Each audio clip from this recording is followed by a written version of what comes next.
আমেরিকার প্রায় 22টা স্টেট সফর করলাম কয়েক বছর মিলায়া।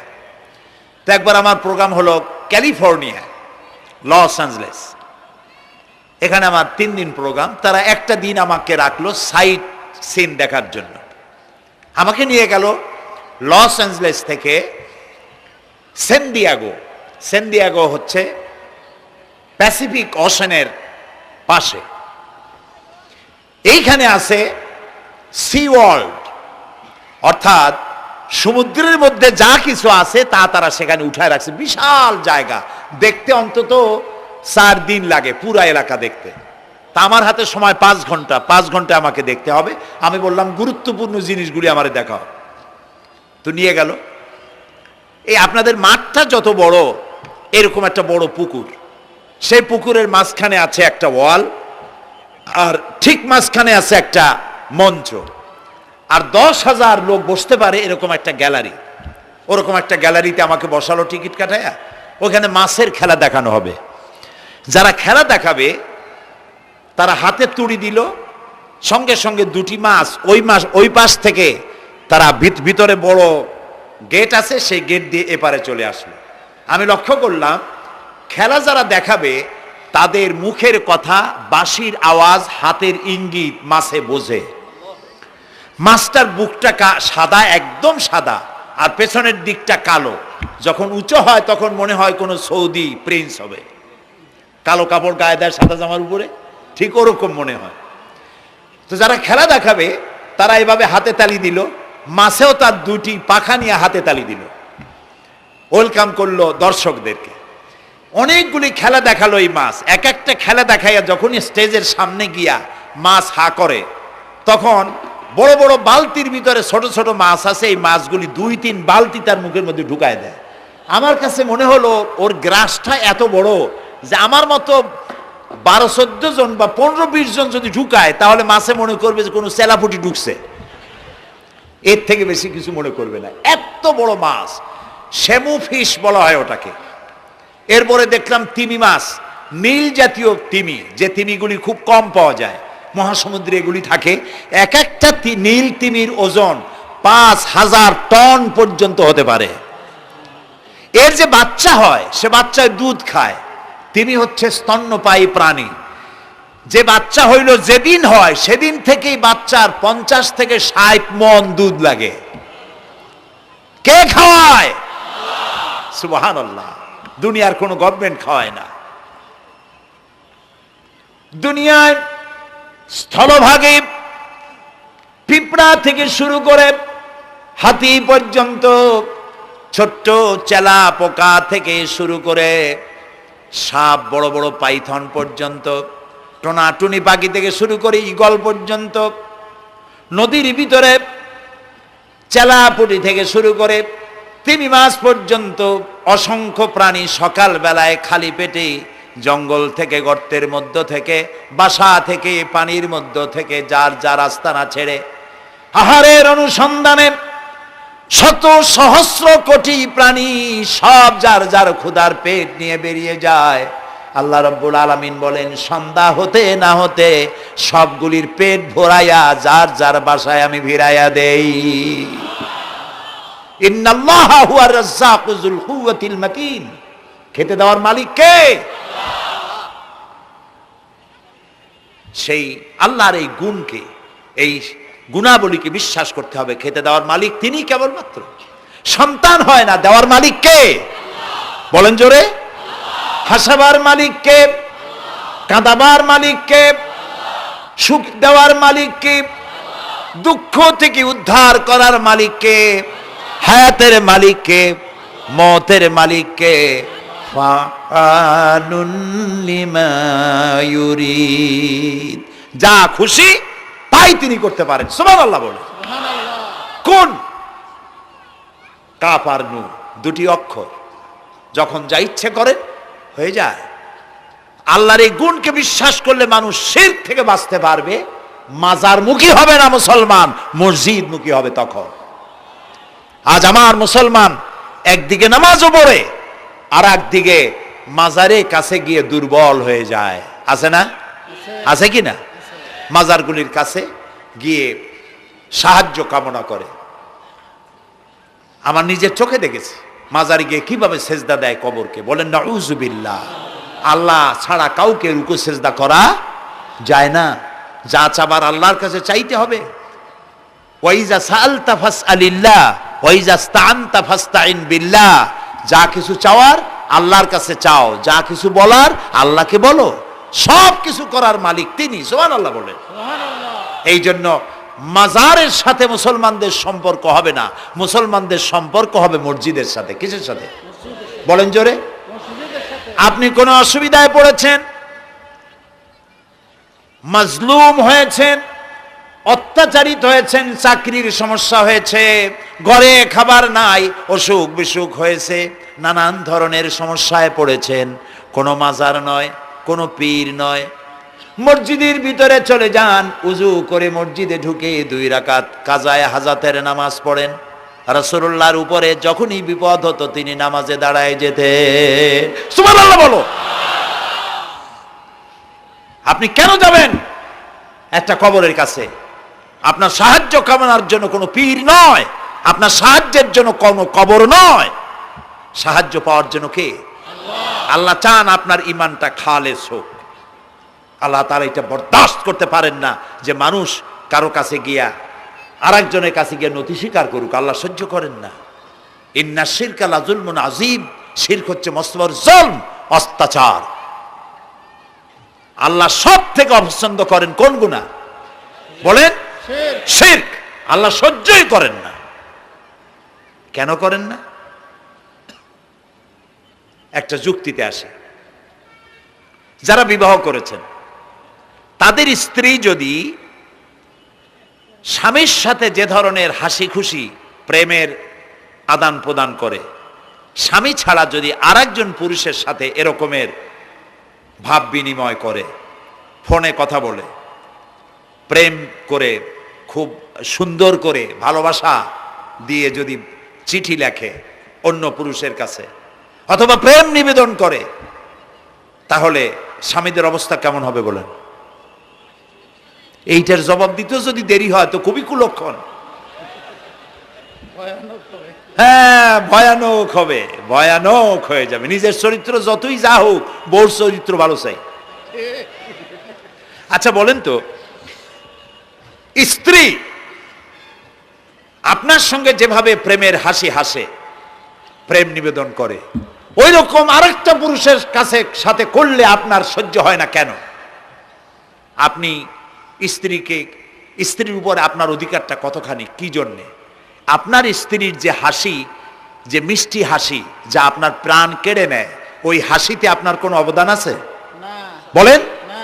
তার যে টানা টানা চোখ, সুন্দর ভ্রু, মাথায় অনেক লম্বা চুল, শরীরটা সুন্দর, যৌবন, রূপ, এর ভেতরে আপনার কোনো অবদান আছে? হ্যাঁ আছে, একটু তো আছেই। আপনি যে মুখ দিয়ে বউটা হাসে, সেই ঠোঁটে একটু লিপস্টিক লাগাইছেন। যে চোখের জন্য আপনি পাগল, সেই চোখে একটু কাজল লাগাইছেন। শরীরটাকে পেঁচাবার জন্য সুন্দর একটা শাড়ি কিনে দিছেন। একটা শাড়ি দিয়ে, একটু লিপস্টিক কিনে দিয়ে, চুলের একটা ক্লিপ কিনে দিয়ে, একটা ভালো শাড়ি কিনে দিয়া স্ত্রীর উপরে যদি এত অধিকার আছে যে কোনদিন মৃত্যু পর্যন্ত কোন প্রেমের হাসি, ভালোবাসার আদান প্রদান আপনি ছাড়া আর কারো সাথে করতে পারবে না, এইটা যদি আপনার অধিকার এভাবে প্রতিষ্ঠিত হয়, তাহলে এই হাসি যিনি দিলেন, এই দাঁত, এই সুন্দর চোখ, এই রূপ, এই যৌবন যা আল্লাহ তাআলা দিলেন, তার সামনে কোনো পীর অথবা কবরের সামনে যদি হাত পাতে আল্লাহ বরদাস্ত করেন না। কথা কি বুঝে আসছে? কথা বুঝে আসছে? আলহামদুলিল্লাহ বলেন। আলহামদুলিল্লাহ। বুঝলেই আমাদের কষ্ট সার্থক। আলহামদুলিল্লাহ বলি। আমরা যেন আল্লাহরে চিনতে পারি, বুঝতে পারি। আমার বিশ্বাস করুন, কোরআন আমার সামনে, আল্লাহর কসম, কোন জীবিত পীর, কোন মৃত্যু পীর আমার ভাগ্যের ভালো বা মন্দ করার কোন অধিকার রাখে না, রাখে না, রাখে না। কোন পীর ফু দিয়ে আমার ভাগ্যকে ভালো বানাই দিতে পারবে না, পারবে না, এবং আমার একটা চুলও বাঁকাও করতে পারবে না। খাইরিহি ওয়া শাররিহি মিনাল্লাহি তাআলা। আমার ভালো আমার মন্দ করার একমাত্র মালিক কে? আল্লাহ। এক আঙ্গুল আকাশের দিকে উঁচু করে চিৎকার দিয়ে বলুন কে? আবার বলেন, আবার বলেন, আবারও বলুন। হাত নামান। আল্লাহ কবুল করুন, বলেন আমিন। আমার এই বক্তব্য দিয়ে আমি কোনো পীরকে অমর্যাদা করছি না। পীর সাহেবদের কাছে পীর কোনো শরীয়তের শব্দ নয়। কোরআন এবং হাদিসে কোথাও পীর বলে কোনো শব্দ নাই। এটি ফার্সি শব্দ। এই শব্দের অর্থ হলো বৃদ্ধ। তো পীর যদি বৃদ্ধ হয় ভালো কথা, তিনি যদি আলেম হন আরো ভালো কথা। কিন্তু বাপ পীর ছিল, উনিও সেই সুবাদে পীর। ইলেম নাই, তোনার নিজের কাছেই তো টর্চ নাই। আপনাকে অন্ধকারে উনিও ম্যানহোলের মধ্যে পড়বে, আপনারে নিয়ে পড়বে। আলেম হইতে হবে, পীর যদি হয় আলেম হইতে হবে, এক নম্বর কথা। দুই নম্বর কথা হলো তিনি ব্যবসায়ী হবেন না। ধর্মের নামে তিনি ব্যবসা করবেন না। তিনি মানুষকে হেদায়েতের পথ দেখাবেন। প্রয়োজনে জেলে যাবেন, প্রয়োজনে ফাঁসির মঞ্চে দাঁড়াবেন। তিনি নিজেকেই ইসলামের সব আমি করি, আর ইসলাম কারো কাছে নাই। যারা ইসলাম করলো 70-80 বছর ধরে, রাজনীতির পথ দেখালো, তারা ইসলামের দল না, ওনারটাই ইসলামের দল। এই ধরনের ফাজলামি বক্তব্য থেকে বিরত থাকতে হবে। এই ধরনের বেয়াদবিপূর্ণ বক্তব্য থেকে বিরত থাকতে হবে। আমার দোকানে খাঁটি ঘি পাওয়া যায়, আর কারো দোকানে খাঁটি ঘি পাওয়া যায় না। ইসলাম নিয়ে এই ধরনের মনোপলি বিজনেস করতে দেওয়া হবে না। প্রিয় ভাই সব, আমরা পীর সাহেবদের চিনি। পীর ছিলেন শাহজালাল রহমতুল্লাহ আলাইহি। সুবহানাল্লাহ। যুদ্ধ করা লাগে নাই, আজান দিয়েছেন, মূর্তির মাথা ভাঙ্গা চুর চুর হয়ে পড়ে গিয়েছে। গৌর গোবিন্দ পলায়া কুল পায় নাই। লোকেরা যায় তার মাজারে গিয়ে গজাল মাছ জিয়ারত করে আসে, কিন্তু তরবারিটা দেখে আসে না। দোধারি তরবারি এখনো আছে। সুবহানাল্লাহ বলেন। পীর ছিলেন হযরতে বাহাউদ্দিন নকশবন্দি, মুজাদ্দিদ আল ফিসানি রহমতুল্লাহ আলাইহি, বড় পীর আব্দুল কাদের জিলানী রহমতুল্লাহ আলাইহি, খাজা মঈনুদ্দিন চিশতি রহমতুল্লাহ আলাইহি, শাহজাহান আলী রহমতুল্লাহ আলাইহি। কত ওলিউল্লাহর মাজার দিয়ে আমার দেশ ভরা। আলহামদুলিল্লাহ কর। আলহামদুলিল্লাহ। আরে একদিকে মানুষকে মুরিদ বানায়া মুরিদের টাকা দিয়ে নিজেদের পকেট ভরেন নাই। ওনারা এরকম করতেন না, এইরকম করতেন। আর রাসূলুল্লাহ বলেছেন এই রকমের হাতের মর্যাদা নাই, এই হাতের মর্যাদা। আমি পীর দেখছিলাম, বাইতুল শরফের পীর হযরত শাহ আব্দুল জব্বার সাহেব, আল্লাহ তাআলা জান্নাতুল ফেরদাউসের মেহমান বানায়নি। এই বাংলাদেশে শত শত মসজিদ, মাদ্রাসার এতিমখানা তৈরি করে গেছেন। সুবহানাল্লাহ। বৃষ্টির মৌসুমে চট্টগ্রামের বাড়ি তার, 14 বছর মাদ্রাসায় ওয়াজিদিয়া চট্টগ্রামে 14 বছর বুখারী শরীফ পড়িয়েছেন। কি মানের আলেম, খালি পীর না। মুরিদরা যত টাকা দিত, এই টাকা দিয়ে বড় বড় মাদ্রাসা মসজিদ করেছেন। আর বৃষ্টির সময় সাথী সঙ্গী নিয়ে বস্তি এলাকায় যেতেন, পলিথিন দিয়া ছাওয়া, বাচ্চা আর তার স্বামী নিয়ে কাতরায় এক কোনায় বসে আছে, খাবার নাই, চাউল নাই, অসুস্থ, তাদের চাউল দিয়ে আসতেন, তাদের রান্না করার শাকসবজি দিয়ে আসতেন, ওষুধ দিয়ে আসতেন, হাড়ি পাতিল দিয়ে আসতেন। বন্যা হলে, তুফান হলে টাকা উজাড় করে যা মুরিদরা দিত সবগুলি উজাড় করে মানুষের খেদমত করতেন। সুবহানাল্লাহ। কাজেই যারা জামায় অনেকগুলো পকেট সমানে নিতে থাকে আর ভরতে থাকে এইভাবে করে, এই ব্যবসায়ীদেরকে পরিত্যাগ করতে হবে। পীর হচ্ছে ওই সমস্ত লোক যারা নাকি ধর্মের নামে ব্যবসা করে না, বরং আল্লাহর দ্বীনকে প্রতিষ্ঠা করার জন্য কথা বলে। প্রিয় ভাই সব, আমাদের জেহেন সাফ করতে হবে, পরিষ্কার করে বুঝতে হবে আমার ভালো আমার মন্দ কে করতে পারেন? আল্লাহ। সম্রাট শাহজাহান নাম শুনেছেন? কোথার বাদশা বলেন? দিল্লির সম্রাট। সম্রাট শাহজাহান পৃথিবী জোড়া নাম তার।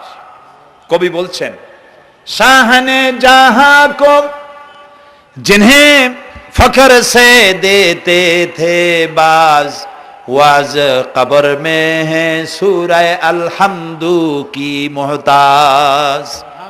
যে শাহজাহানকে কর দিয়া ট্যাক্স দিতে পারলে জনগণ নিজেদেরকে গৌরবান্বিত বলে মনে করত, সেই শাহজাহান কবরে শুয়ে আছে, সূরা ফাতিহার মুহতাজ হয়ে আছে। সুবহানাল্লাহ। যদি কেউ আমার কবরের কাছ থেকে হাইটে যাইতো আর একটু সূরা ইখলাস পড়ে সবরেসানি করতো, আমি কিছু পাইতাম। আহারে, এই এতিম ফকির হয়ে শুয়ে আছে। এক ফকির দিল্লি ঘুরতেছে, একজন বলছে, ভাই তোমারে তো খয়রাত করে দেখতেছি আমি সেই ছোটবেলা থেকে, খালি তুমি খয়রাত করো।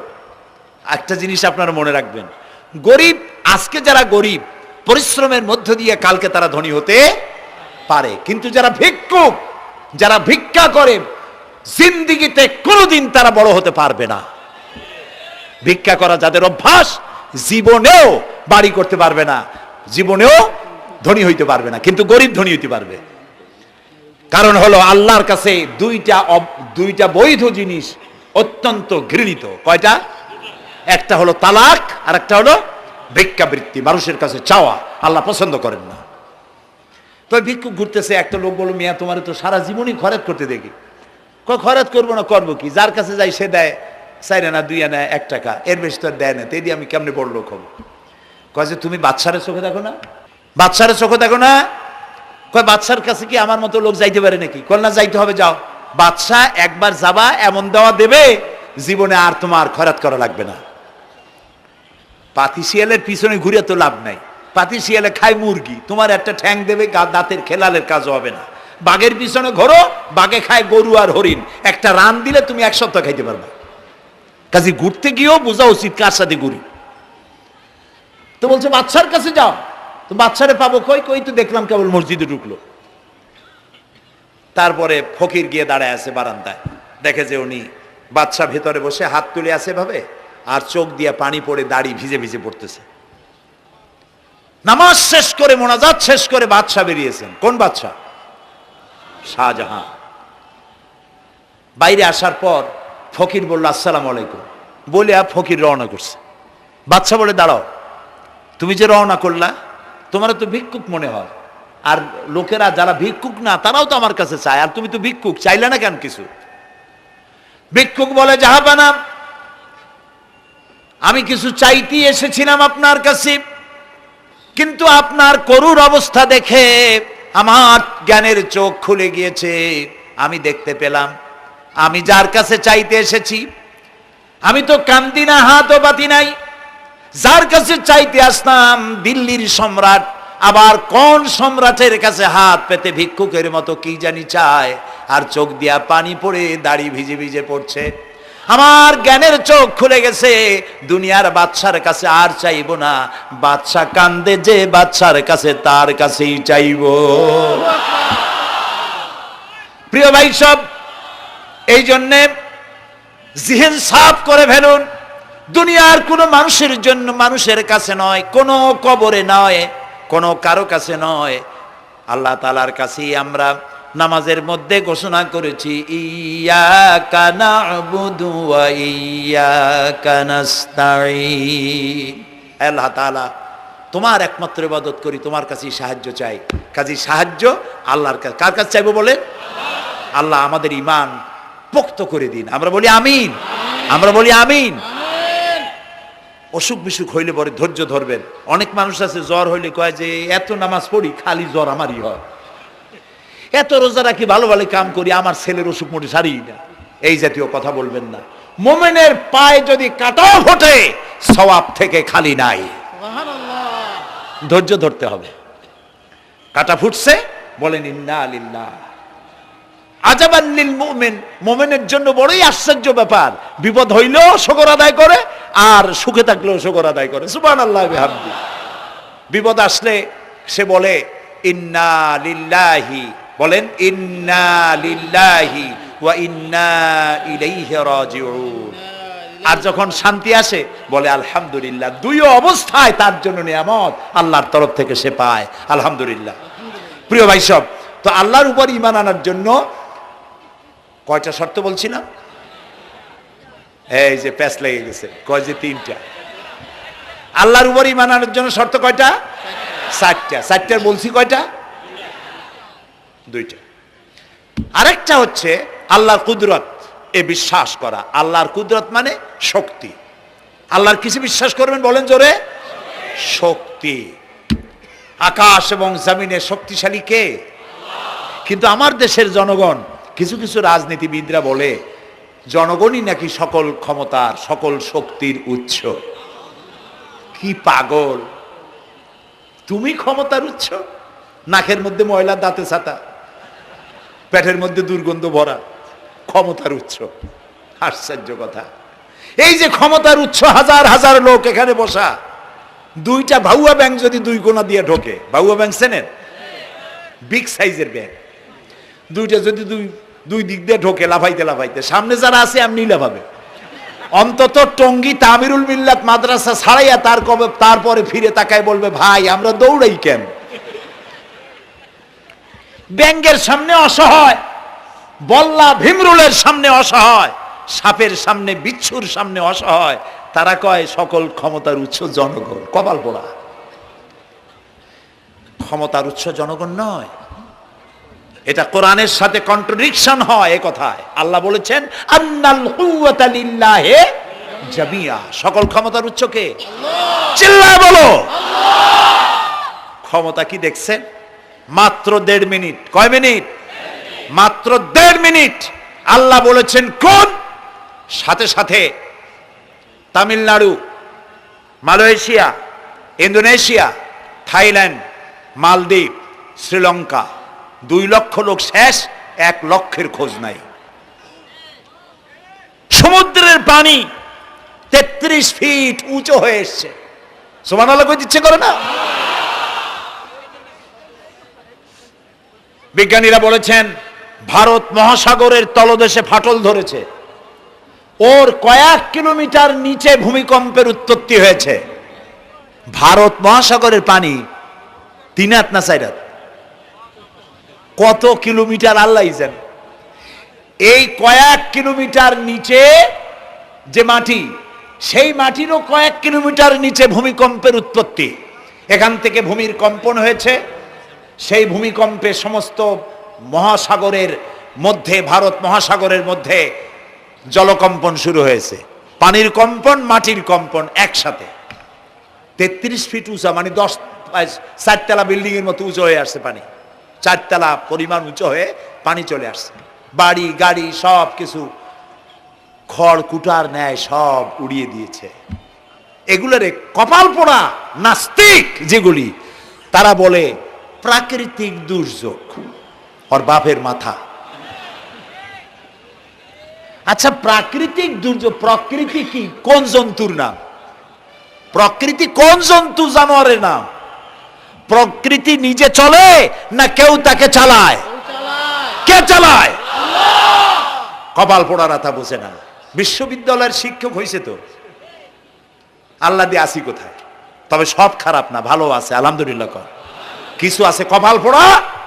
বিশেষ করে শান্তিনিকেতনে যারা পড়াশোনা করে আসে, সাহিত্য চর্চা করে, এই সাহিত্য চর্চা করতে করতে এক পর্যায়ে কপাল পুড়ে যায়। আল্লাহরে চিনতে পারে না, সব চেনে আল্লাহরে চেনে না। আল্লাহ এখন চিনাইতেছে ভালো করে। প্রিয় ভাই সব, কওমে আদ, কওমে সামুদ, এগুলিকে আল্লাহ তারা ধ্বংস করেছেন। কিয়ামতের আগে এই যে 7টা আকাশ, এই আকাশ সম্পর্কে অবিশ্বাসীরা তারা বলেছে আকাশ বলতে কিছুই নেই, এটা নাকি অনেক দূরে, তাই নীলা নীলে দেখা যায়।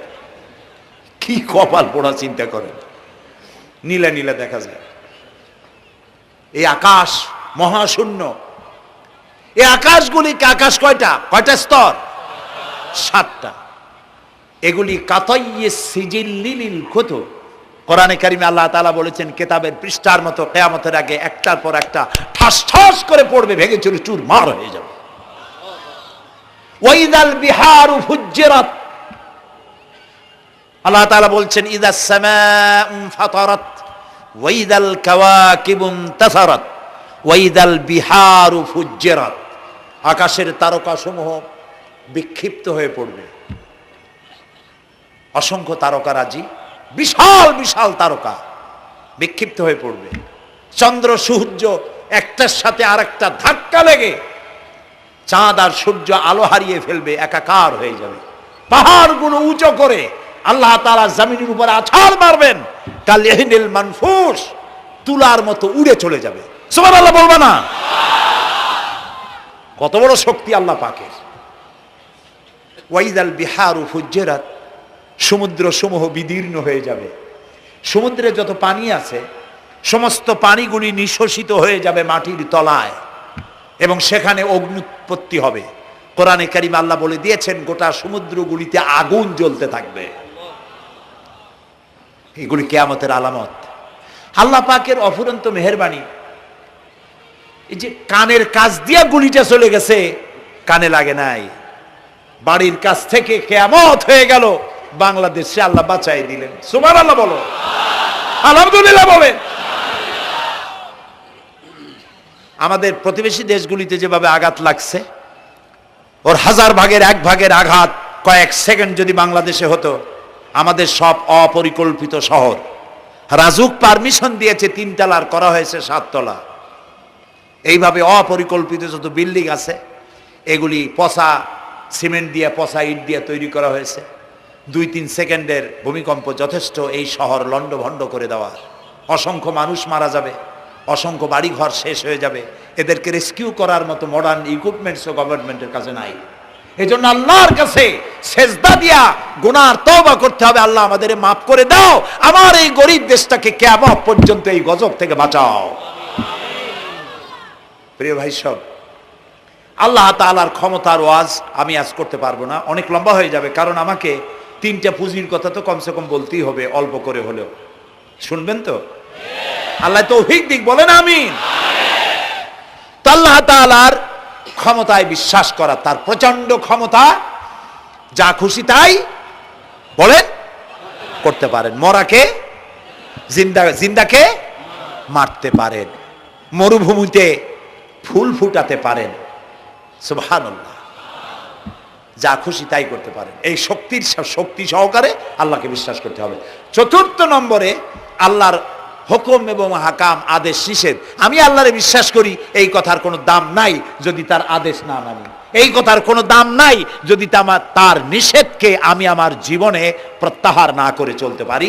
মুসলমান বলে দাবি করার কোনো মূল্য নেই।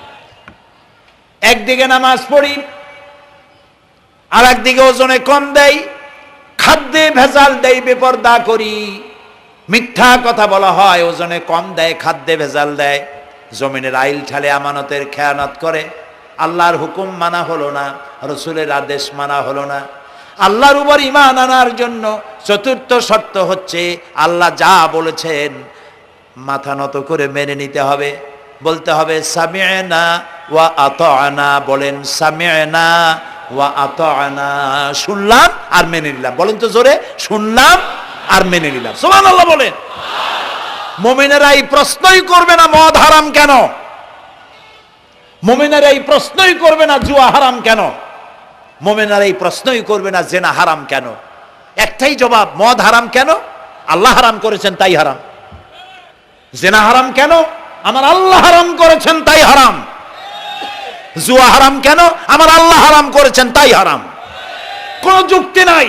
যুক্তির, আল্লাহর নিষিদ্ধ জিনিসে যুক্তি তালাশ করে কেবলমাত্র শয়তান। আল্লাহর আদেশ নিষেধের যুক্তি তালাশ করে কে? শয়তান। মুমিনের কাজ হলো সামি'না, বলেন, ওয়া আতা'না, শুনলাম আর মানলাম, বাস, শেষ কথা, খালাস। এই গেল 4টি শর্ত পুরো হয়ে গেল। এই 4টি শর্ত যদি পূরণ করতে পারি তাহলে আল্লাহরে বিশ্বাস করছি এটা প্রমাণিত হবে, এটা জাস্টিফাই হবে, এটা সত্যতা প্রমাণ হবে যদি আল্লাহর হুকুম মতো। 1 নম্বরে হলো, আমি আবার কথাটা প্যাকেট করে দিই যাতে করে আপনারা বাড়ি নিয়ে যাইতে পারেন। আল্লাহর উপরে ঈমান এনেছি, এই কথাটাকে কমপ্লিট করার জন্য শর্ত কয়টা? 4টা। 1 নম্বরে আল্লাহর অস্তিত্বে বিশ্বাস, বলেন আল্লাহর অস্তিত্বে বিশ্বাস। 2 নম্বরে আল্লাহর গুণাবলীতে বিশ্বাস। 3 নম্বরে আল্লাহর ক্ষমতায় বিশ্বাস। 4 নম্বরে আল্লাহর আদেশ এবং নিষেধে বিশ্বাস, মান্য করে চলা। আল্লাহ যেন এই তৌফিক আমাদের দেয়, বলেন আমিন। আল্লাহ রাব্বুল আলামিন দুনিয়ায় শান্তি, আখিরাতে জাহান্নাম থেকে মুক্তি দেওয়ার জন্য আল্লাহ পাক আমাদেরকে একটা ব্যবসার কথা বলেছেন। ওই ব্যবসায় পুঁজি কয়টা? বলেন। 3টা পুঁজি। বলছি কয়টা? দেখেন যে কেমনি প্যাঁচ লাগে। বলছি মাত্র একটা, সে একটা ডাল বাইর করছি 4টা। এবার আসেন মূল পয়েন্টে। এবার দ্বিতীয় পয়েন্ট, রসুলের প্রতি ঈমান। আমরা তো রসুলের প্রতি ঈমান আনছি কিনা বলেন? রসুলের প্রতি ঈমান এনেছি। আমাদের এই ঈমান যথেষ্ট নয়, কারণ আমাদের ঈমান হলো রবিউল আউয়াল মাসে ঈমান তাজা হয়, ঠিক না? ঠিক না? রবিউল আউয়াল মাস যখন আসি, ব্যানারটা নাই, শামিয়ানাটা নাই, রাস্তাগুলিতে ফ্ল্যাগ লাগাই আর আলোকসজ্জা করি। মন্ত্রীরা আসেন, নেতারা আসেন, সিরাতুন নবী মাহফিলে দাঁড়ায় বলেন নবীর আদর্শ অনুসরণ করা ছাড়া উপায় নাই। অথচ ওনার পা থেকে শুরু করে মাথা পর্যন্ত নবীর আদর্শ নাই। আবার এই নেতা রামকৃষ্ণ মিশনে, রামকৃষ্ণ পরমহংসদেব তার মঞ্চে গিয়ে বলেন রামকৃষ্ণের নীতির ছাড়া বিকল্প কিছুই নেই। আবার গৌতম বুদ্ধের জন্মবার্ষিকী উদযাপনের জন্য সেখানে গিয়ে বলেন গৌতম বুদ্ধের অহিংস নীতি অনুসরণ করা ছাড়া জাতির যোগীনাথ হওয়ার আর কোনো পথ নাই। যেখানে যায় সেই জায়গার বুলি ধরে। রবিউল আউয়াল মাস আসতে বলেন, আলোকসজ্জা করে ইয়া নবী সালামু আলাইকা, ইয়া রাসূল সালামু আলাইকা। এরপরে গরম গরম জিলাপি রাসূলুল্লাহকে বুঝায় দেওয়া হলো, হে রাসূল আপনি তাকিয়ে দেখেন কত মহব্বত আপনারে করি, আপনার মহব্বতের জন্য আমাদের শহরের কোনো মিষ্টির দোকানে আর মিষ্টি নাই, সব আমরা খাইয়া শেষ করছি। এই হলো মহব্বত। এই মহব্বতে এই ঈমানে কাজ হবে না। এই ঈমানে বলেন কাজ হবে না। কোন ঈমানে কাজ হবে? রাসূলের প্রতি ঈমানের অর্থ কি? এর অর্থ হচ্ছে নবী করিম সাল্লাল্লাহু আলাইহি সাল্লাম আমাদের রাসূল, আমাদের নেতা। আমাদের রাসূল আমাদের নেতা, আমরা তার উম্মত, তার অনুসারী। অনুসারীর কাজ কি? নেতার পূর্ণাঙ্গ অনুসরণ করণ। রাসূলুল্লাহর আনুগত্য করতে হবে, এটা কে বলেছেন? আল্লাহ রাব্বুল আলামিন সূরা আলে ইমরানের মধ্যে বলেছেন, কুল ইন কুনতুম তুহিব্বুনাল্লাহ ফাত্তাবিউনি ইউহিব্বুকুমুল্লাহ ওয়া ইয়াগফির লাকুম যুনুবাকুম আল্লাহু গফুরুর রহিম। হে নবী আপনি বলুন, তোমরা যদি আল্লাহকে ভালোবাসো তাহলে তোমার কাজ হচ্ছে, তোমরা যদি আল্লাহকে ভালোবাসো তাহলে তোমরা আমার আনুগত্য করো, আমার অনুসরণ করো। কার? রাসূলের। বলেন কার? রাসূলের অনুসরণ যদি তোমরা করো, খেয়াল করে শুনতেছেন তো? আল্লাহ তাআলা বলছেন নবী আপনি বলেন, তোমরা যদি আল্লাহকে ভালোবাসো, তোমাদের এই দাবি যদি সত্য হয়, তাহলে আমার অনুসরণ করো, আমার আনুগত্য করো। আমার অনুসরণ, আমার আনুগত্য করলে পরে তোমাদেরকে আল্লাহ রাব্বুল আলামিন ভালোবাসবেন এবং তোমাদের তামাম জিন্দেগির সমস্ত গুনাহ খাতা আল্লাহ তাআলা মাফ করে দিবে। আমরা কি গুনাহ মাফ করাইতে চাই? বলেন চাই? আসুন রাসূলের আনুগত্য করুন। রাসূলের আনুগত্য কিরকম? রাসূল যেভাবে মোস কাটছে আমরা সেইভাবে মোস কাটবো। তিনি দাড়ি যেভাবে রাখছেন আমরা সেইভাবে রাখবো। তিনি চুল কাটছেন যেভাবে সেইভাবে করব।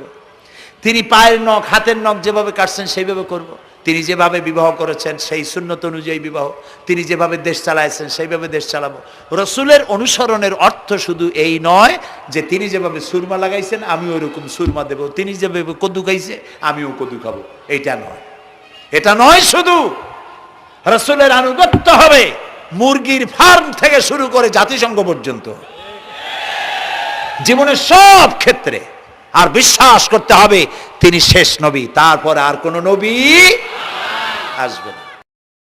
আল্লাহ রাব্বুল আলামিন সূরা আহজাবের মধ্যে বলেছেন, মা কানা মুহাম্মাদুন আবা আহাদিম মির রিজালিকুম ওয়ালাকির রাসূলুল্লাহি ওয়া খাতামান নাবিয়্যিন।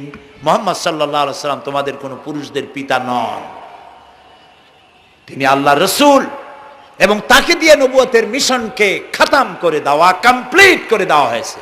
আর কোন নবী, রাসূলুল্লাহ বলেছেন লা নাবিয়্যা বাদি ওয়ালা রাসূল, আমার পরে আর কোন নবী আসবে না, রাসূল আসবে না। কথা বুঝে আসছে? আল্লাহর নবীর পরে আর কোন নবী হবে না। আল্লাহর নবী বলেছেন, একটি ইমারত তৈরি করে তার ভিতরে একটা ইট যদি খালি থাকে, একটি ইটের জায়গা যদি শূন্য থাকে, তাহলে সকলের চোখে ধরা পড়বে। ওই ইটখানা দিলে পরে বিল্ডিংটা কমপ্লিট হয়ে যায়। নবুয়তির যে ইমারত আল্লাহ তৈরি করেছিলেন, ওর ভিতরে একটা ইটের অভাব ছিল। আল্লাহ পাক আমাকে দিয়ে সেই শূন্য জায়গা পূরণ করে দিয়ে নবুয়তের মিশনকে কমপ্লিট করে দিয়েছেন। রাসূলুল্লাহ বলেছেন, আমার পরে আর কেউ নবী হবে না। পৃথিবীর সব মুসলমানদের আকীদা, মুহাম্মদ সাল্লাল্লাহু আলাইহি ওয়াসাল্লামের পরে যদি কেউ নবুয়তের দাবি করে সে কাফির, হাজার বার কাফের। তাকে যারা নবী মানবে তারাও। রাসূলুল্লাহ বলেছেন, আমার পরে 30 জন মিথ্যেবাদী নবুয়তের দাবি করবে। তার মধ্যে একজন তো দাবি করছে রসুলের জীবদ্দশায়, একটা ছিল মেয়ে লোক আর একটা ছিল পুরুষ। পুরুষটার নাম ছিল মুসাইলামা কাযযাব, নামই ছিল কাযযাব। কাযযাব মানে মিথ্যাবাদী। দেখছেন অবস্থা, নামই মিথ্যাবাদী। উম্মতেরা কইল যে আপনি তো একজন নবী, আমরা সৌভাগ্য আর দুর্ভাগ্য হোক আপনারা নবী বলে মানলাম। মুহাম্মদ সাল্লাল্লাহু আলাইহি ওয়াসাল্লামের কাছে প্রায় জিবরাইল আসে আর ওহী আনে, আর আপনি আমাদের কোনো ওহী দিতে পারলেন না পর্যন্ত। কয় যে কেবল না নবী হইলাম, অপেক্ষা করো, ওহী আসবেন। বেশ কিছুদিন যাওয়ার পর খুব চিন্তা ভাবনা করে কয় যে ওহী একটা আসছে। উম্মতেরা সব দৌড়ে আসছে, কি ওহী? কয় যে এইমাত্র শেষ রাত্রে জিবরাইল আসছিল, আইসে আমারে কয়ে গেল, একটা সূরা নাজিল করলো। সূরাটা কি? ইন্না আতাইনাকাল আকাক ফাসাল্লি লিরাব্বিকা ওয়াজআক ইন্না শানিয়াকা হুয়াল আবলাক। উম্মতেরা কয় সর্বনাশ, এই সূরা পড়তে গেলে তো আমরা কাইসা মরে যাব। এর অর্থ তো খুব বিকায়দা। কি সূরা নাজিল হইল আপনার উপরে? ইন্না আতাইনাকাল আকাক মানে আমি তোমাকে হুতুম পেশা দান করেছি, সুতরাং তুমি তোমার প্রভুর উদ্দেশ্যে নামাজ পড়ো আর চিৎকার মারো, কারণ তোমার শত্রুরা সাদা এবং কালো বর্ণের। আমরা তো আগামাথা কিছু বুঝলাম না, কি ওই? আচ্ছা ঠিক আছে, পয়গম্বর মুহাম্মদ সাল্লাল্লাহু আলাইহি সাল্লামকে তার উম্মতেরা নিয়ে যায় তাদের বাগানে, মাঝে মধ্যে নিয়ে যায়। নিলে পরে যে কুয়ায় পানি থাকে না, শূন্য কুয়া পানিতে ভরে যায়। যে গাছতলা দিয়ে তিনি হেঁটে যান, যে খেজুর গাছে খেজুর নাই, সেই গাছতলা দিয়ে রাসূল হেঁটে গেলেন, গাছে ফল ধরে যায়। আপনি তো এরকম কিছু দেখাইতে পারেন না। তোমরা তো আমার নেও না, চলো না যাই। নিয়ে গেছে, যাইয়া দেখে যে কুয়ার পাড় দিয়ে যায়, যে কুয়ায় পানি থাকে তা থাকে না, শুকায় যায়। যে গাছ তলায় দিয়ে যায়, ওই গাছে খোরমা থাকলে সাথে সাথে খড়গুলো ঝরে যায়। উম্মতের কয় কি একটা কপাল পড়ো নবী পাইলাম বাগে। আল্লাহ তারে শেষ করছে দুনিয়া থেকে, জাহান্নামে চলে গেছে। সেই মহিলাটাও গেছে, সেও গেছে। রাসূলুল্লাহ বলেছেন এইরকম 30 জন মিথ্যাবাদী নবুয়তের দাবি করবে কিয়ামতের আগ পর্যন্ত। গোলাম আহমদ কাদিয়ানী, এ হলো ইতিহাসে আমরা যদ্দ পাই, তার পর্যন্ত 28 জন হয়েছে। মুহাম্মদ সাল্লাল্লাহু আলাইহি সাল্লামের ইন্তেকালের পর ওকে নিয়ে হয়েছে 28 জন। কয়জন হইল? বাকি আছে কয়জন? তাই বলে কিয়ামত যে এই 2 জন হইলি আগামী বছর বা 5-6 বছরের মধ্যে কিয়ামত হবে, ওইটা চিন্তা করেন না। এই পৃথিবীতে একটা লোক আল্লাহ শব্দ উচ্চারণ করার যদি থাকে, কিয়ামত সে পর্যন্ত হবে না। সুবহানাল্লাহ। সুতরাং বহুত দেরি আছে কিয়ামতে। তবে ওর মতো আরো শয়তান 2 জন আসবে। গোলাম আহমদ কাদিয়ানী বলল, আমি পয়গম্বর, আমি নবী, আমার উপরে ওহী আসে। তো তার সঙ্গে ওই যুগের বড় আলেম মাওলানা আতাউল্লাহ শাহ বুখারী রহমতুল্লাহ আলাইহি, তিনি বললেন, আচ্ছা তুমি যে নবুয়তের দাবি করো, এই শক্তি তুমি পাও কই? কয় যে আমার শক্তি তো কোরআন, কোরআনের মধ্যেই আছে আমার কথা। কোথায়? কয় সূরা সফের মধ্যে আছে, ইয়াতি মিন বাদি ইসমুহু আহমদ। ঈসা আলাইহিস সালাম আমার ব্যাপারে ফোরকাস্ট করেছেন, ভবিষ্যৎবাণী দিয়েছেন যে আমার পরে একজন আসবে, তার নাম হবে আহমদ। আমি তো সেই আহমদ। মাওলানা বুখারী বলছেন, বেকুব, ঈসা আলাইহিস সালাম যার কথা বলেছেন তার নাম, ঈসা আলাইহিস সালাম যার কথা বলেছেন তার নাম হলো ফকাত আহমদ, আর তোমার নাম হলো গোলাম আহমদ। তাহলে এতে করে বোঝা যায় ঈসা আলাইহিস সালাম যার কথা বলেছেন তুমি সেই আহমদের গোলাম। তো তুমি নবুয়তের দাবি করো কেন? গোলাম আহমদ কয় যে হুজুর, আমার নামের আগে গোলাম বৈশা একটু সমস্যা হয়েছে, ঠিক, তো গোলামটারে যদি বাদ দেই তাহলে তার আপনি আপত্তি করতে পারেন না, আমি আহমদ থাকি আর আপনি আমার উম্মত হয়ে যান। আমার কথা ঈসা আলাইহিস সালাম বলেছেন। মাওলানা বুখারী বলছেন, দেখো তোমার ফতোয়া অনুযায়ী তুমি বলছো নামের প্রথম অংশ বাদ দিয়া শেষের অংশ নিয়ে তোমার উপর ঈমান আনতে, তাহলে আমার নাম আতা আল্লাহ, তোমার ফতোয়া অনুযায়ী আমার নামের প্রথম অংশ বাদ দিলাম, আতা গেছে, থাকছে আল্লাহ। আর আল্লাহ হয়ে বলছি তোর মতো গাধারে আমি নবুয়ত দেই নেই। এরপর এই শয়তানের মউত হলো কোথায় বলেন? কোথায়? পায়খানার ভিতরে। এই কাদিয়ানীরা, গোলাম আহমদ কাদিয়ানী কাফের, ওরে যারা নবী বলে মানে তারাও কাফের। প্রিয় ভাই সব, পৃথিবীর 48টি মুসলিম দেশ কাদিয়ানীদেরকে নন মুসলিম মাইনরিটি হিসেবে ঘোষণা দিয়েছে রাষ্ট্রীয়ভাবে। সৌদি গভর্নমেন্ট আইন পাশ করেছে, কিয়ামত পর্যন্ত কাদিয়ানীরা মক্কা মদিনায় প্রবেশ করতে পারবে না। বিগত 100 বছরের ভিতরে কোন কাদিয়ানী মক্কা মদিনায় ঢুকতে পারে নাই। আজকে বাংলাদেশে খতমে নবুয়তের আন্দোলন নতুন কিছু নয়, দীর্ঘদিন থেকেই উপমহাদেশে খতমে নবুয়তের আন্দোলন চলছে। এই আন্দোলন চলবে যতদিন পর্যন্ত সরকারের পক্ষ থেকে তাদেরকে নন মুসলিম মাইনরিটি ঘোষণা না করা হচ্ছে, আন্দোলন চলবেই। এদের লাশ রাস্তায় ফেলায় দিবা আর 14 কোটি মুসলমান তাকিয়ে তাকিয়ে দেখবে, তা বিশ্বাস করো না। খতমে নবুয়তের আন্দোলন যারা করেন, এই জাতির 14 কোটি মুসলমানের সমর্থন তাদের পেছনে রয়েছে। কাজী তাদের ব্যাপারে উচ্চবাচ্য কথা বলতে গিয়ে ব্যারিস্টার হন, আইনজীবী হন, যেই হন, খতমে নবুয়তের আন্দোলন যারা করে তাদের ব্যাপারে কথা বলতে গিয়ে মুখ সামনে কথা বলবেন। এদেশের মানুষ শহীদ হয়ে যাবে, কাদিয়ানীদেরকে বরদাস্ত করবে না। আমাদের দেশে হিন্দু, থামুন, আমাদের দেশে হিন্দু, খ্রিস্টান, বৌদ্ধ আমাদের দেশের নাগরিক অধিকার ভোগ করে না? আমাদের সমান নাগরিক অধিকার তারা ভোগ করে।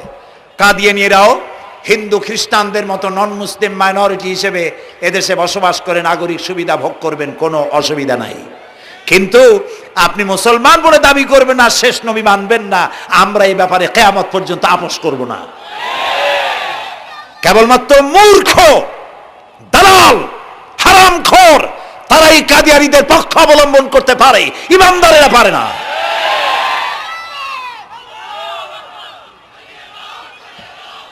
কাদিয়ানীরা যে সব মসজিদ তৈরি করে, এগুলি মসজিদ নয়, এগুলি উপাসনালয়। হিন্দুদের মন্দিরকে যেভাবে আমরা সম্মান করি, ওদের উপাসনালয়কেও সম্মান করি।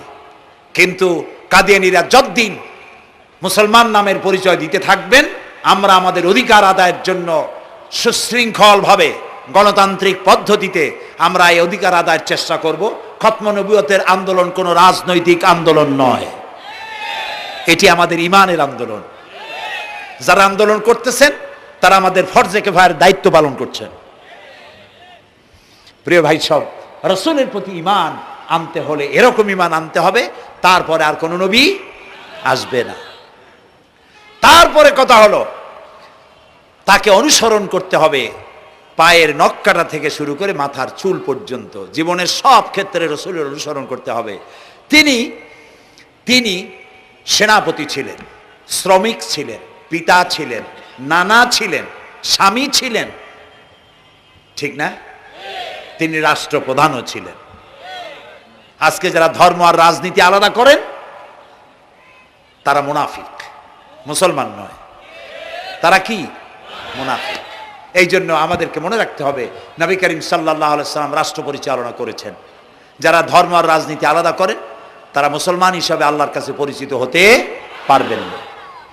প্রিয় ভাই সব, নবীজি মক্কা থেকে মদিনা এলেন, মদিনায় এসে রাষ্ট্রপ্রধানের দায়িত্ব পালন করলেন। আজ তিনি রাষ্ট্রপ্রধান। কোরআন হলো সংবিধান, কোরআনের আইন চালু করে দিলেন। চুরি বন্ধ হলো, ডাকাতি বন্ধ হলো, জেনা ব্যভিচার বন্ধ হয়ে গেল।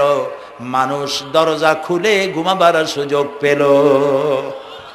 সুবহানাল্লাহ, সুবহানাল্লাহ। নবী করিম সাল্লাল্লাহু আলাইহি ওয়াসাল্লাম একটি সুন্দর সুখী সমাজ পৃথিবীতে চালু করে গেলেন। আজ আমাদের ভাগ্য যদি খুলতে হয়, রাসূলের অনুসরণ করি আমাদেরকে রাষ্ট্র পরিচালনা করতে হবে। ইসলাম সন্ত্রাসকে প্রশ্রয় দেয় না, ঠিক না ভাই? আমাদেরকে যারা সন্ত্রাসী বলে, ওরাই তো সন্ত্রাসের দাদা, ওরা সন্ত্রাসের জন্মদাতা। আমাদেরকে সন্ত্রাসী বলো? আমি আমেরিকায় বক্তব্য করেছি, লন্ডনে বক্তব্য করেছি, আমি তাদেরকে বলছি তোমরা আমাদেরকে সন্ত্রাসী বলো, আমাদের দেশে যাইয়া দেখো, তোমাদের এখানে সমস্ত সুপার মার্কেটগুলি সব বন্ধ হয়ে যায় বেলা 4টায়, কোনো মার্কেট খোলা থাকে না। কেন খোলো না? তোমরা সিকিউরিটি দিতে পারবে না বলে খোলো না। চুরি হবে, ডাকাতি হবে, লুটপাট হবে, এই জন্য বিকেলেই সব বন্ধ হয়ে যায়, রাতে কোনো দোকান খোলা থাকে না। তো যাও তো আমাদের দেশে, আমাদের তো সন্ত্রাসী বলো, গরিব দেশ। আমাদের দেশের বাবুরহাটে, নরসিংদীর কাছে বাবুরহাট, যেটাকে এই দেশের ম্যানচেস্টার বলা হয়, সারা রাত কোটি কোটি শত কোটি টাকার কাপড় চোপড় বেচা কিনা হয়, পুলিশের গন্ধ খুঁজে পাওয়া যায় না, সারা রাত বেচা কিনা হয়। গ্রামের বাজারগুলি যায় দেখেন, আমাদের দেশে যশোরে, খুলনায়, উত্তরবঙ্গে রাত 2টা 2:30 পর্যন্ত বেচা কিনা হয়, ঠিক না? এই যে আমাদের দেশে আল্লাহর মেহেরবানি, এবারে যে ঈদের সময় ঈদ আর পূজা একসাথে হইল, মুসলমান মেয়েরা, হিন্দু মেয়েরা সোনা দানা গলায় পরিয়া, হাতে পরিয়া, তারপরে বাজারঘাট ঈদের কেনাকাটা, পূজার কেনাকাটা করছে, কোনো অসুবিধা হয় নাই, ঠিক না? আল্লাহর মেহেরবানি, র্যাবে জি যা করার করছে। মক্কা শরীফে, মদিনা শরীফে দেখলাম লোকেরা হাত তুলে, বাংলাদেশি লোকেরা ওখানে যারা আছে, র্যাবের জন্য দোয়া করছে, আল্লাহ র্যাবের প্রতি তুমি রহমত নাজিল করো, আল্লাহ রহম করুন, কনা আমি। দেশের যতটা অসুবিধা হয়েছিল তার থেকে অনেক গুণ জ্ঞান হয়ে গেছে, আলহামদুলিল্লাহ, আলহামদুলিল্লাহ। প্রিয় ভাই সব, এই যে আল্লাহ রাব্বুল আলামিন মুসলমানদেরকে পৃথিবীর মধ্যে সব থেকে বেশি শান্তি প্রিয় করেছেন, কোন আলহামদুলিল্লাহ। তোমরা আমার মক্কা যাইয়া দেখো, মক্কা মদিনায় যাইয়া দেখো, আমাদের কেউ সন্ত্রাসী? মক্কা মদিনায় লক্ষ লক্ষ মানুষ এই যে সব চলে গেছে, এখন কোথায় গেছে? সারা পৃথিবী থেকে মানুষের এখন ছুটছে ছুটছে, পৌঁছে গেছে, আর পথে আছে, প্লেনে আছে, নদীতে আছে, গাড়িতে আছে। সুবহানাল্লাহ, লক্ষ লক্ষ মানুষ চলে গেছে, সবার একই ড্রেস, একই গন্তব্য, একই স্লোগান, লাব্বাইক আল্লাহুম্মা লাব্বাইক। সব মানুষ চলে গেল। আমি 96-তে যখন পার্লামেন্টে আসলাম, প্রথম পার্লামেন্টে এক বক্তৃতার ভেতরে আমি বলেছিলাম যে আমাদের দেশে নেতা নেত্রীরা ওমরা করে, হজ করে।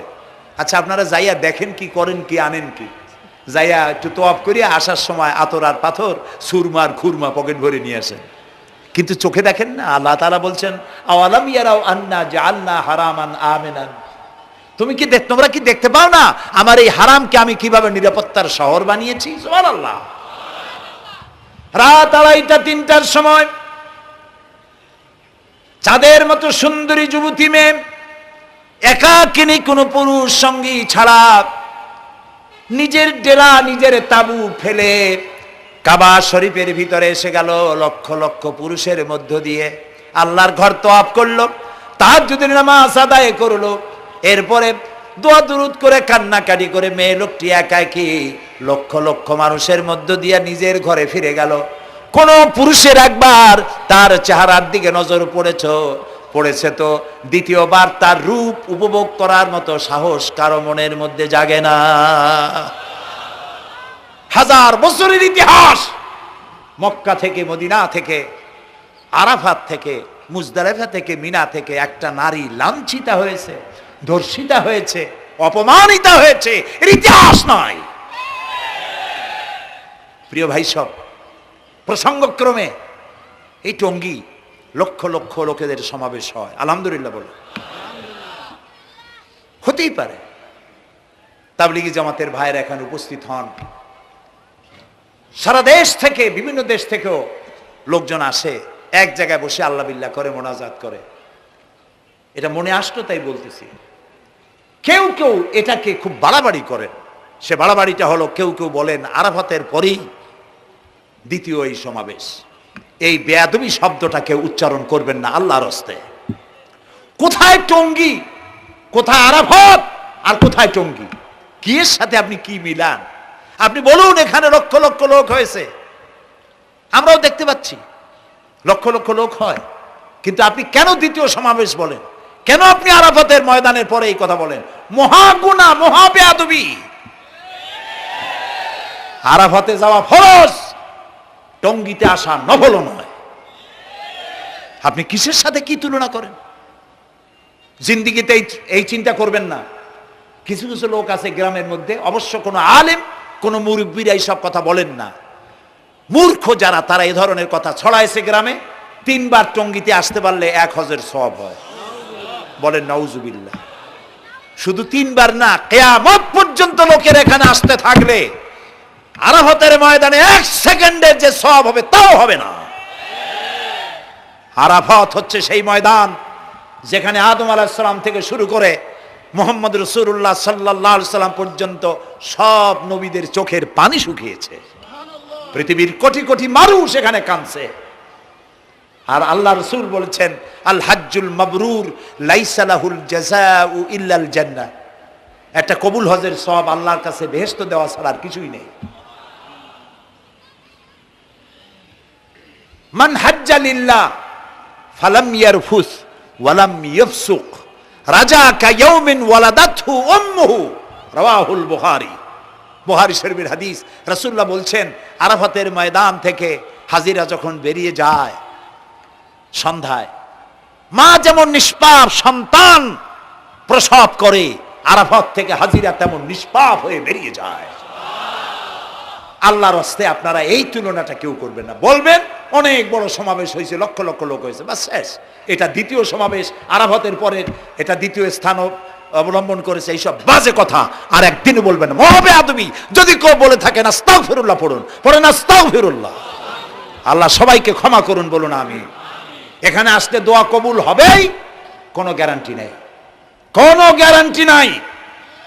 কিন্তু রাসূলুল্লাহ বলেছেন আরাফাতের ময়দানে দোয়া কবুল হয়। রাসূলুল্লাহ বলেছেন আল্লাহর ঘরের কাছে দাঁড়ায়া মুলতাজিমে দাঁড়ায়া এমন কোন দোয়া করি নাই যে আল্লাহ কবুল করেন নাই। কাজে এই সব চিন্তা করবেন না। প্রিয় ভাই সব, রসুলের প্রতি ঈমান আনতে হলে রসুলের জীবনকে জানতে হবে। রসুলের জীবন আমরা অনেকেই জানি না। বাংলা ভাষায় বহুত বইপত্র বেরিয়েছে রসুলের জীবনী সংক্রান্ত। মেহেরবানি করে কিনবেন এবং পড়বেন।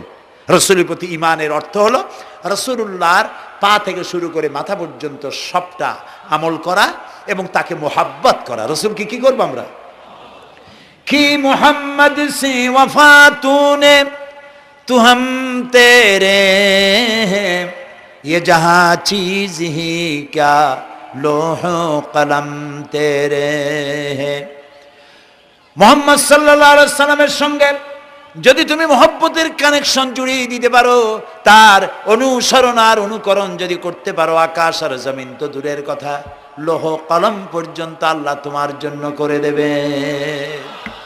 নবী করিম সাল্লাল্লাহু আলাইহি সাল্লামের উপর ঈমান আনার অর্থ হলো তার অনুসরণ অনুকরণ করা। 3 নম্বরে ওয়াতুজাহিদুনা ফি সাবিলিল্লাহি বিআমওয়ালিকুম ওয়া আনফুসিকুম। আল্লাহর রাস্তায় লড়াই করো জান দিয়া আর মাল দিয়া। কি দিয়া কোন তো? জান দিয়া আর মাল দিয়া। আমরা কিন্তু বলি হুজুর আসি আপনার সাথে, আপনার পিছনে আসি, জানটা দিয়ে দেব। এই মানুষেরা খুব চালাক। আপনি জান দিলে তো মাল থেকে যাবে। আগে দেবেন কি? মাল, পরে দেবেন জান। মাল দিতে হবে, জান দিতে হবে আল্লাহর দ্বীন প্রতিষ্ঠার জন্য। রাসূলুল্লাহ জীবন দিয়ে, সাহাবায়ে কেরাম জীবন দিয়েছেন, রাসূলুল্লাহ রক্ত দিয়েছেন, দান মোবারক শহীদ হয়েছে।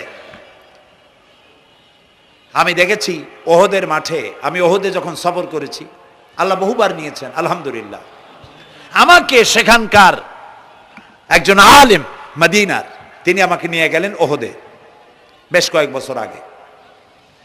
ওহদে গিয়ে দেখলাম, আমাকে দেখালো যে নবী করিম সাল্লাল্লাহু আলাইহি সাল্লামের যেখানে দান শহীদ হয়ে গিয়েছিল, দাঁত মুবারক শহীদ হয়েছে, রাসূলুল্লাহ বেহুশ হয়ে পড়ে গেছিলেন। তাকে হযরতে আবু বকর, হযরত ওমর, হযরত ওসমান, এই 3 জনে উঁচু করে নিরাপদ জায়গায় নেওয়ার জন্য দৌড়াচ্ছিলেন। পাহাড়ের উপরে যখন উঠতেছিলেন, ওই তিনজন রসুলকে ঘাড়ে করে নিয়ে উঠতেছেন, পাহাড় তখন কাঁপতেছিল, পাহাড় কাঁপতেছে, এত বড় কাঁপন উঠেছে পাহাড়ের। পাহাড় সেই এলাকা থেকে কাগজ কাটলে, কেচি দিয়ে কাগজ কাটলে যেমন রেজা রেজা হয়ে যায়, আমার নিজের চোখে আমি দেখলাম, তিনি আমাকে দেখালেন, এই সেই এলাকা যেখানে রসুলকে উঠানো হয়েছিল। পাহাড় আল্লাহর ভয়তে কাঁপতেছিল তরতর করে। সেই উঁচা জায়গা, একটা বিশ্রামের মতো জায়গা পাহাড়ের মধ্যে, সেইখানে তাকে নিয়ে যখন রসুলকে যখন শোয়ানো হচ্ছিল, পাহাড় কাঁপতেছে। নবী করিম সাল্লাল্লাহু আলাইহি সাল্লাম তখন বলছেন, উসবুতি ইয়া জিবাল, উসবুতি ইয়া জিবাল, ইন্নাকা আলাইয়া নবিয়ান ওয়াস সিদ্দিকিন ওয়াস শাহীদাইন। হে পাহাড়, উসবুতি ইয়া জিবাল, হে পাহাড় থেমে যা, তোর উপর আল্লাহর নবী, তোর উপরে সিদ্দিক আর দুইজন শহীদ দাঁড়িয়ে আছে, থেমে যা। পাহাড় থেমে গেল। সিদ্দিক হযরত আবু বকর, দুইজন শহীদ তোর উপরে, হযরতে ওমর, হযরতে উসমান রাদিয়াল্লাহু তাআলা আনহুমা। কবে শহীদ হবে রাসূলুল্লাহ আজকে বলতেছেন, তোর উপরে দুইজন শহীদ দাঁড়িয়ে আছে। এইভাবে কষ্ট করেছেন নবীজি, ক্ষুধায় কষ্ট করেছেন, যুদ্ধ করেছেন। তবে সেই যুদ্ধ আক্রমণাত্মক ছিল না, ডিফেন্সিভ ছিল। আক্রমণকে প্রতিহত করার জন্য তিনি লড়েছেন। প্রিয় ভাই সব, এত কষ্ট করার পর তিনি যে দিন কায়েম করে গিয়েছিলেন, আল্লাহ তাআলা বলছেন, ওয়াতুজাহিদুনা ফি সাবিলিল্লাহি, আল্লাহর রাস্তায় লড়াই করো জান দিয়ে আর মাল দিয়ে আমার দ্বীনকে প্রতিষ্ঠা করার জন্য। যদি তোমরা ইসলাম বুঝে থাকো, এরই মধ্যে তোমাদের জন্য কল্যাণ নিহিত রয়েছে। সুবহানাল্লাহ বলেন, এরই মধ্যে কল্যাণ। সুতরাং শুধু টুপি মাথায় দিয়ে নামাজ পড়লেই হবে না, নামাজও পড়তে হবে, আল্লাহর হুকুম হাকাম মানতে হবে, রোজাও রাখতে হবে, হজও করতে হবে, যাকাতও দিতে হবে, স্ত্রীকে পর্দায় রাখতে হবে, আমলে আখলাকে, সিরাতে সুরাতে, চলনে বলনে, ব্যবসায় বাণিজ্যে, বক্তৃতায়, রাজনীতি, অর্থনীতি, সমাজনীতি, সব জায়গায় আল্লাহ এবং রসুলের পূর্ণাঙ্গ আনুগত্য করার নামই হলো মুসলমান হয়ে যাওয়া। সুবহানাল্লাহ। এই মুসলমান হইতে পারবো আমরা? আল্লাহ যেন তৌফিক দেখেন, আমিন। সবাই বলেন আমিন। আমি এখন আপনাদের নিয়ে মোনাজাত করব। মোনাজাতের আদব বসা, দাঁড়ানো ভাইয়ের একটু বসেন। এই যত মানুষ দাঁড়ায় আছেন, মেহেরবানি করে একটু বসেন। আমি কিন্তু একবারও বলিনি আপনারা বসেন। দাঁড়ানো ভাইরা মেহেরবানি করে বসেন, মোনাজাত করব আপনাদের নিয়ে। প্রায় 2 লক্ষ লোক মারা গেছে ভূমিকম্পে, আর 1 লাখের উপরে নিখোঁজ। তাদের জন্য দোয়া করবেন না? যে আল্লাহ আমাদের বাঁচাই দিলেন, তাদের জন্য, তার জন্য দোয়া শুকর আদায় করবেন না? সুতরাং বসেন, বসতে বলছি, দাঁড়াতে বলিনি। মোনাজাতের জন্য সবাই বসেন, আর একটু জোরে সরে জিকির করেন, লা ইলাহা লা ইলাহা।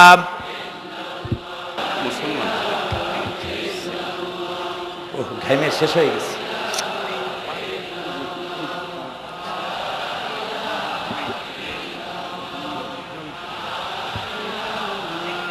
বয়স কত? বাড়ি কোথায়?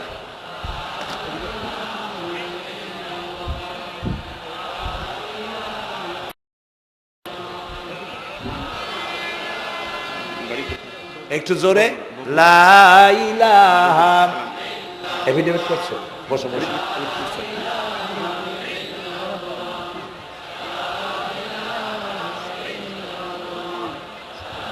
আচ্ছা, আমি তো মোনাজাতের কথা বলছি। মোনাজাত থুয়ে যদি কেউ হাঁটে, তো এটা একটা বড় বদকিসমতির ব্যাপার। এত মানুষ একসাথে আল্লাহর কাছে মোনাজাতের লোভ কিভাবে সামলান? কেমনে হাঁটেন? এক যুবক ইসলাম কবুল করার জন্য আসছে, টঙ্গিতেই থাকো।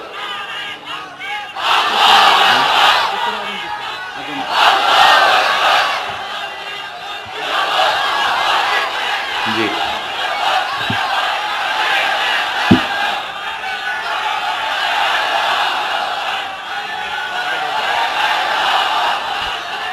এই ছেলেটি বাড়ি হলো বগুড়ায়, থাকে উত্তরায়।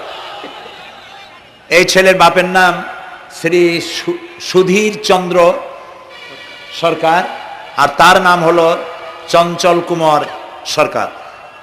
বর্তমান নাম পছন্দ করেছে বশির উদ্দিন।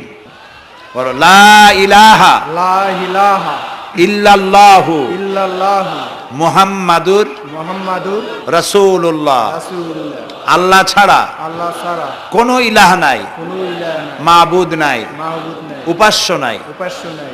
মুহাম্মদ মুহাম্মদ সাল্লাল্লাহু সাল্লাল্লাহু আলাইহি ওয়াসাল্লাম আলাইহি সাল্লাম আল্লাহর আল্লাহর প্রেরিত প্রেরিত রাসূল। রাসূল। আশহাদু আন আশহাদু আন লা ইলাহা লা ইলাহা ইল্লাল্লাহু ইল্লাল্লাহু ওয়াহদাহু ওয়াহদাহু লা শারীকা লা শারীকা লাহু লাহু ওয়া আশহাদু আন্না ওয়া আশহাদু আন্না মুহাম্মাদান মুহাম্মাদান আবদুহু আবদুহু ওয়া রাসূলুহু। ওয়া রাসূলুহু। আমি সাক্ষ্য দিচ্ছি আমি সাক্ষ্য দিচ্ছি আল্লাহ ছাড়া আল্লাহ ছাড়া কোনো ইলাহ নাই, কোনো ইলাহ নাই, মাবুদ নাই, মাবুদ নাই, উপাস্য নাই। উপাস্য নাই। তিনি এক, তিনি এক, তিনি একক, তিনি একক, তার কোনো তার কোনো অংশীদার নাই। অংশীদার নাই। আমি আরো সাক্ষ্য দিচ্ছি আমি আরো সাক্ষ্য দিচ্ছি মুহাম্মদ মুহাম্মদ সাল্লাল্লাহু সাল্লাল্লাহু আলাইহি ওয়াসাল্লাম আলাইহি সাল্লাম আল্লাহর আল্লাহর বান্দা বান্দা এবং এবং তার তার প্রেরিত রাসূল। প্রেরিত রাসূল। বলো আসসালামু আলাইকুম। আসসালামু আলাইকুম। আপনারা জবাব দেন। এই ছেলেটি এখন আমাদের মধ্যে নিষ্পাপ। আমাদের সকলের আমলনামায় পাপ আছে। রাসূলুল্লাহ বলেছেন, যখন একজন মুশরিক ইসলাম কবুল করে, কালেমা পড়ে, বিশ্বাস করে, অর্থ সহকারে উচ্চারণ করে, তার পিছনের সমস্ত গুনাহ খাতাকে আল্লাহ তাআলা মাফ করে দেন। সুতরাং আমরা তার জন্য দোয়া করি, আল্লাহ যেন তাকে খাঁটি মুসলমান বানায় দেন। আমরা সবাই বলি আমিন। প্রিয় ভাই সব, মোনাজাতের পর এশার আজান হবে। আমরা বা জামাত এশার নামাজ পড়ে যাব ইনশাআল্লাহ। বলেন ইনশাআল্লাহ। এত বড় জামাত আমরা কোথাও পাবো না, এবং জীবনে আরেকটা জামাত এরকম পাবো তার কোনো নিশ্চয়তাও নাই। ঠিক না ভাই? নামাজ আমরা আদায় করে যাব 5 ওয়াক্ত। কি বলে, এখানে সারা জীবন 5 ওয়াক্ত নামাজ সঠিকভাবে আদায় করব, আর এশার নামাজ আমরা এখানে জামাতে আদায় করে যাব।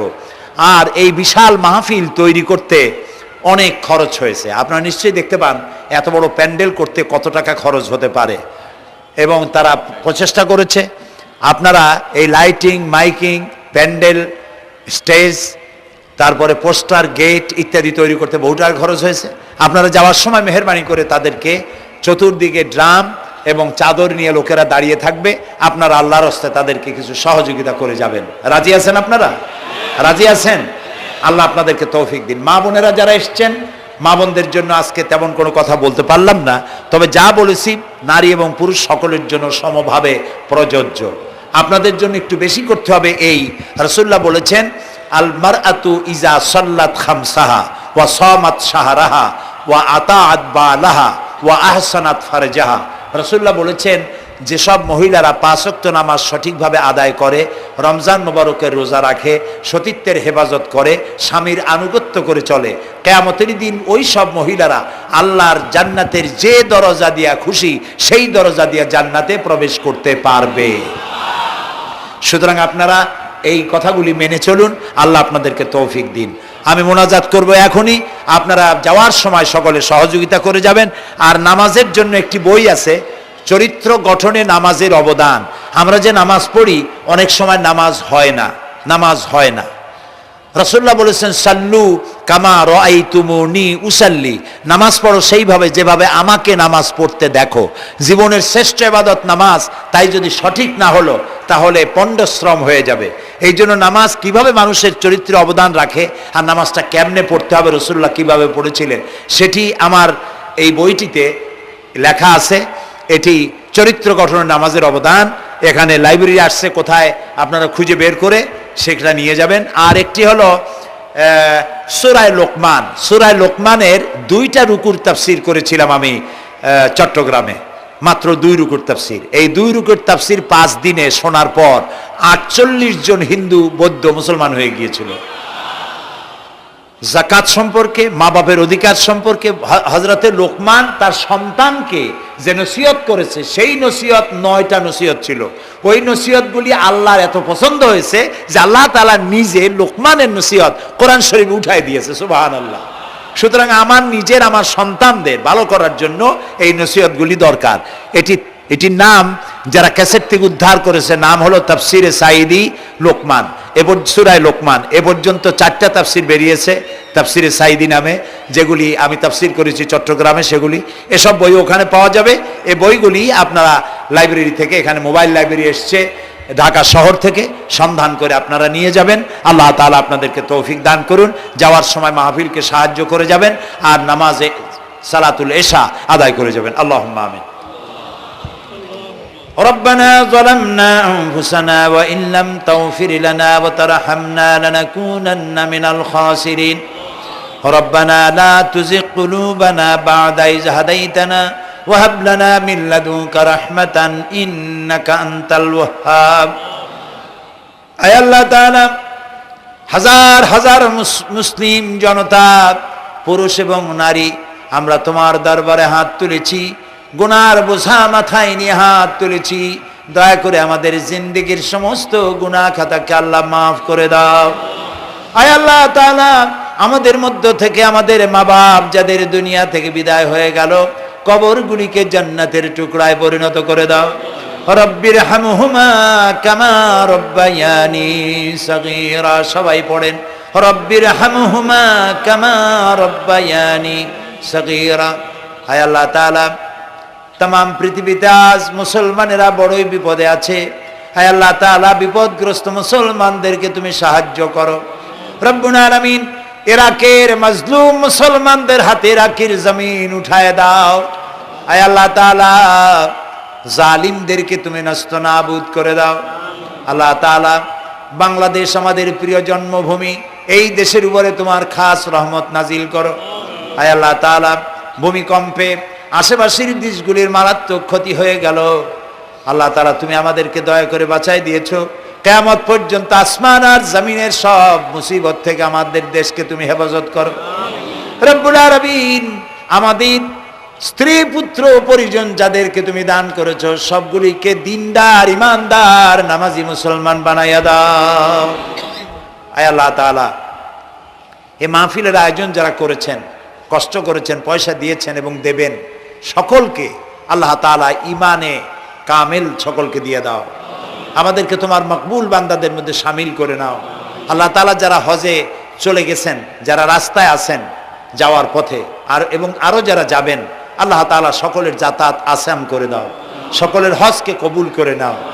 যারা হজ করেন নাই, এই মাঠে আজকে যারা উপস্থিত, মন চায় যেতে, আল্লাহ তাআলা তাদেরকে যাওয়ার ব্যবস্থা করে দাও। আল্লাহ তাআলা, মা বোন যারা এসেছেন, মা বোনদের গুনাহ খাতাকে মাফ করে দাও, মা বোনদের অসুখ ব্যাধি মাফ করে দাও, তাদের কেমন আমল করার তৌফিক দাও, যাতে করে কিয়ামতে হযরতে আয়েশা খাদিজার সঙ্গে আসর নসিব হয়ে যায়। আল্লাহ তাআলা, তোমার কাছে আরেকটা দোয়া করি, আমাদের এই বাংলাদেশে যারা বোমা মারে, আমাদের এই বাংলাদেশে যারা গ্রেনেড হামলা করে, আমাদের এই বাংলাদেশে সন্ত্রাসী তৎপরতা চালায়া যারা মানুষ হত্যা করে, তুমি তাদেরকে হেদায়েত করে দাও, তুমি তাদেরকে হেদায়েত করে দাও, তুমি তাদেরকে হেদায়েত করে দাও। আল্লাহ তাআলা, তোমার ইলমে যদি জানা থাকে ওদের নসিবে হেদায়েত নাই, তাহলে হামান, নমরুদ, সাদ্দাত, ফেরাউন এগুলারে যেমনে তুমি ধ্বংস করছো, বাংলাদেশে যারা গ্রেনেড হামলা করে, বোমা হামলা করে, মানুষ খুন করে, ওদেরকে গজব দিয়া, লানত দিয়া বাংলাদেশ থেকে চিরকালের জন্য বিদায় করে দাও। যারা বাংলাদেশে নৈরাজ্য সৃষ্টি করে, আল্লাহ তাদেরকে গজব দিয়া বিদায় করে দাও। হয় তারা হেদায়েত হোক, না হয় এই শয়তানদের হাত থেকে আমাদের দেশকে আল্লাহ তুমি রক্ষা করো রব্বুল আলামিন। টঙ্গী বিরাট শ্রমিক এরিয়া, আল্লাহ তাআলা শ্রমিকদের স্বাস্থ্য ভালো রাখো, তাদের সকলকে নামাজ আদায় করার তৌফিক দাও। আল্লাহ তাআলা, তাদের অভাব অভিযোগ দূর করে দাও। 4 দলীয় ঐক্য জোটের এই সরকারকে ইসলামের পক্ষে থাকার কাজ করার তৌফিক দান করে দাও। যত ওয়াদা নির্বাচনের আগে করেছিল, সবগুলি ওয়াদা অক্ষরে অক্ষরে পালন করার তৌফিক দিয়ে দাও। আমি কয়েক সেকেন্ড আপনাদের জন্য ছেড়ে দিলাম। মাথা নিচু করে, চক্ষু বন্ধ করে, যার যা চাওয়ার দরকার আল্লাহর কাছে চান। এই বিশাল মাহফিলে আল্লাহ তাআলা দোয়া কবুল করবেন ইনশাআল্লাহ।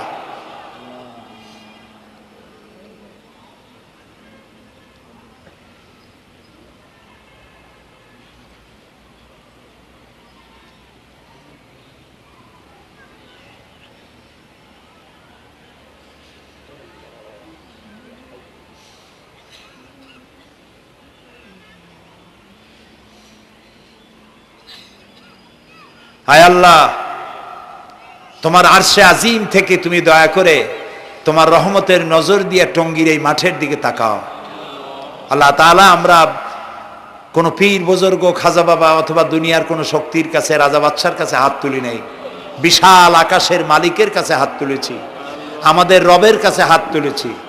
তুমি বলেছো দুনি আস্তাজিবু লাকুম, আমারে ডাকো আমি সাড়া দেব। আল্লাহ তাআলা আমরা ডাকতেছি, তুমি দয়া করে সাড়া দাও। আমরা ডাকতেছি, আমাদের ডাকের সাড়া দাও মাবুদ। আমাদের যাদের রোগ ব্যাধি আছে আল্লাহ দয়া করে শেফায়ে আজেলা দাও, শেফায়ে কামেলা দাও। আল্লাহ তোমার কাছে আর একটা বিনীত দোয়া করি, আল্লাহ তুমি আমাদের জন্মসূত্রে যেসব নিয়ামত আমাদের শরীরে দিয়েছো, নাক, কান, চোখ, হার্ট, কিডনি, চলৎ শক্তি, বলার শক্তি, আল্লাহ মৃত্যুর আগ পর্যন্ত শরীরের এসব নিয়ামতের একটাও ছিনায় নিও না বাবু।